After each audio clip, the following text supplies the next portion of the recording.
एक सपना। सोचिए, क्या एक सपना किसी इंसान की पूरी जिंदगी को चला सकता है? और क्या हो अगर वही सपना उसकी जिंदगी का सबसे बड़ा बोझ बन जाए? आज हम मुंशी प्रेमचंद के अमर उपन्यास गोदान की दुनिया में उतरेंगे। ये कहानी है होरी नाम के एक आम से किसान की और उसके एक छोटे से सपने की जो बहुत बड़ा बन जाता है। ये सिर्फ शब्द नहीं है, ये होरी की आत्मा की आवाज है। एक ऐसा किसान जिसकी छोटी सी दुनिया में बस एक ही हसरत है कि उसके दरवाजे पर एक गाय बंधी हो। बस यही उसकी जिंदगी की सबसे बड़ी पूंजी है, यही उसका सबसे बड़ा सपना है। देखिए, उस दौर के गांव में गाय होना सिर्फ दूध का जरिया नहीं था। नहीं, वो घर की इज्जत थी, खुशहाली का सबूत थी। होरी के लिए इसका मतलब था कि समाज में उसका सिर ऊंचा होगा, उसका बेटा गोबर दूध पिएगा, घर में जैसे लक्ष्मी का वास होगा। ये सपना ना उसकी रग रग में बसा हुआ था। और फिर कहानी में वो पल आता है जब होरी की बरसों की ये तपस्या, उसका ये सपना कुछ लम्हों के लिए ही सही लेकिन सच हो जाता है। जरा सोच कर देखिए वो मंजर। सालों की मेहनत और कर्ज के बाद जब वो गाय होरी के आंगन में आकर खड़ी होती है ना, तो उसे लगता है जैसे पूरी दुनिया की दौलत मिल गई हो। पूरे घर में एक उत्सव का माहौल बन जाता है। वो गाय अब सिर्फ जानवर नहीं, होरी के सम्मान का जीता जागता प्रतीक थी। पर कहते हैं ना, गरीब की खुशी शायद ज्यादा देर ठहरने के लिए नहीं बनी होती। होरी की ये मुस्कान बहुत जल्द एक भयानक तूफान में खोने वाली थी। और बस एक झटके में सब खत्म। जो गाय सम्मान का प्रतीक थी, वही उसकी बर्बादी का कारण बन जाती है। अपने ही भाई को बचाने के लिए होरी चुप रह जाता है और समाज उसी पर गोहत्या का कलंक और भारी जुर्माना लगा देता है। जिस सपने ने उसे जीने की उम्मीद दी थी, उसी सपने ने उसे कर्ज के ऐसे दलदल में धकेल दिया जहां से निकलना नामुमकिन था। लेकिन ये कहानी सिर्फ होरी की नहीं है। कहानी में एक नई पीढ़ी भी है, जिसका चेहरा है होरी का बेटा गोबर, जो इस पूरी व्यवस्था को एक अलग ही नज़र से देखता है। यहाँ दो पीढ़ियों की सोच का टकराव साफ साफ दिखता है। एक तरफ होरी है जो ये मान चुका है कि सिर झुकाकर जीना ही उसकी नियति है, तो दूसरी तरफ है गोबर, जिसके अंदर एक आग है, एक गुस्सा है।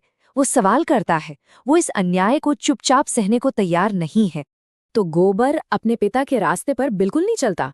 वो गांव के बनाए नियमों को तोड़ता है, अपने प्यार को चुनता है, और जब समाज उस पर हावी होने लगता है तो वो उस घुटन भरी दुनिया को छोड़कर शहर की ओर निकल जाता है, एक नई, एक बेहतर जिंदगी की तलाश में। और गोबर के शहर जाने से ही हमें उपन्यास का एक और बहुत बड़ा पहलू देखने को मिलता है, गांव और शहर के बीच की वो जमीन आसमान की दूरी। प्रेमचंद यहाँ पर ना जैसे दो अलग अलग हिंदुस्तान दिखा रहे हैं। एक तरफ होरी का गांव है, जहां लोगों की लड़ाई बस जिंदा रहने की है, फसल होगी या नहीं, कर्ज कैसे चुकाएंगे। और दूसरी तरफ शहर के पढ़े लिखे अमीर लोग जो फिलॉसफी और पॉलिटिक्स पर बड़ी बड़ी बहसें कर रहे हैं, जिन्हें गांव की इस असलियत की शायद कोई खबर तक नहीं है। चलिए वापस होरी की दुनिया में लौटते हैं, जहां हर गुजरता दिन उसे और ज्यादा तोड़ रहा है। वो कर्ज के एक ऐसे चक्रव्यूह में फंस चुका है जिससे बाहर निकलने का कोई रास्ता नहीं दिख रहा। ये किसी इंसान के बिखरने की पूरी कहानी है। उस गाय वाली घटना के बाद होरी धीरे धीरे अपना सब कुछ खो देता है। पहले इज्जत, फिर जमीन और आखिर में अपनी पहचान तक। वो एक सम्मानित किसान से एक भूमिहीन मजदूर बन जाता है, उसी व्यवस्था के हाथों जिससे वो पूरी जिंदगी लड़ता रहा। इस बीच गोबर शहर से कुछ पैसे कमाकर और एक नए तेवर के साथ लौटता है। एक पल के लिए उम्मीद जगती है कि शायद अब सब ठीक हो जाएगा, लेकिन उसकी अकेली कमाई उस पूरे सड़े हुए सिस्टम को नहीं बदल सकती जिसने उसके पिता को जकड़ रखा है। वो पैसे भी उसी कर्ज के जाल में खत्म हो जाते हैं। और अब कहानी अपने सबसे मार्मिक, सबसे दर्दनाक मोड़ पर आती है, जिसका राज उपन्यास के इस नाम गोदान में ही छिपा है। तो ये गोदान है क्या?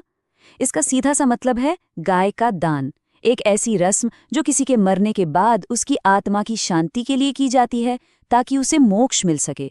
और इसी एक रस्म में होरी की पूरी जिंदगी का सार छिपा है। और अंत में यही सबसे बड़ी त्रासदी है। होरी काम करते करते, मजदूरी करते करते सड़क पर ही दम तोड़ देता है। उसकी पत्नी के पास कफन के लिए भी पैसे नहीं होते, और उसे कहा जाता है कि अब इसकी आत्मा की शांति के लिए गोदान करवाओ।